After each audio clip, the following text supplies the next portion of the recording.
1986 Dodge Ram Charger. Pulled it out of a barn. Been sitting since 2009. And it's in pretty alright condition. No rust on the window. There's not even a crack in the windshield. Dude bought it in 1989.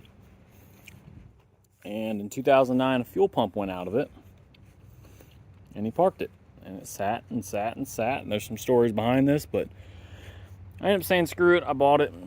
I already have another Project Ram Charger, if you see it on the page.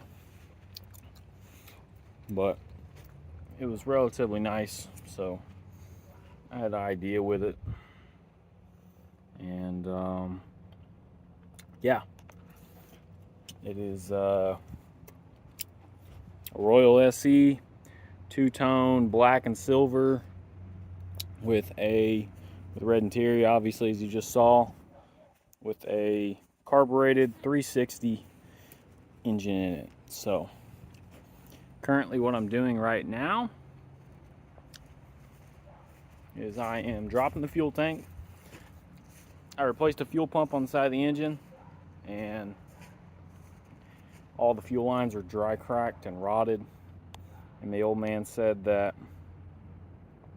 the fuel indication was off. So I figured a 40-year-old truck's probably gonna have some rotted gas lines back here, so I'm gonna go ahead and drop the tank and just take a look at the condition of everything, clean out the tank, and we'll see if we get it running.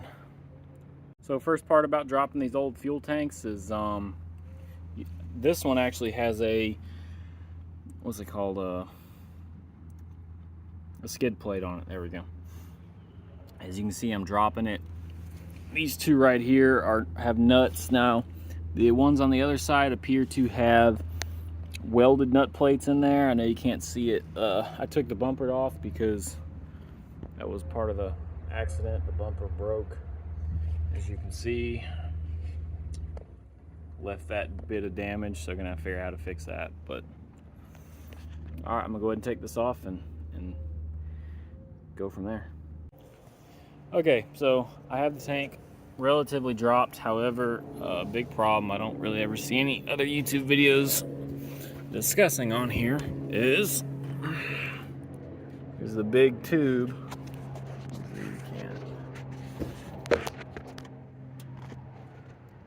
The big main tube where the gas comes in, that's where it gets hung up on. So it's a cut and a half to install it. My other Ram Charger, I have a hole cut in the floor. Unfortunately, I'm not going to do that with this one. But I'm going to go ahead, and I can't get a flathead on it, so I'm going to try to get a socket up on it. And once that's loose, it can get pulled off, and this tank can get finished getting dropped. Alright, as you can see, we successfully got this tank out.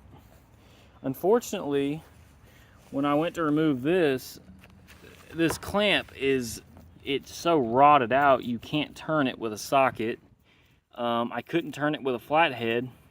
I couldn't clip it off. I was hoping to save this rubber tube because they're kind of hard to...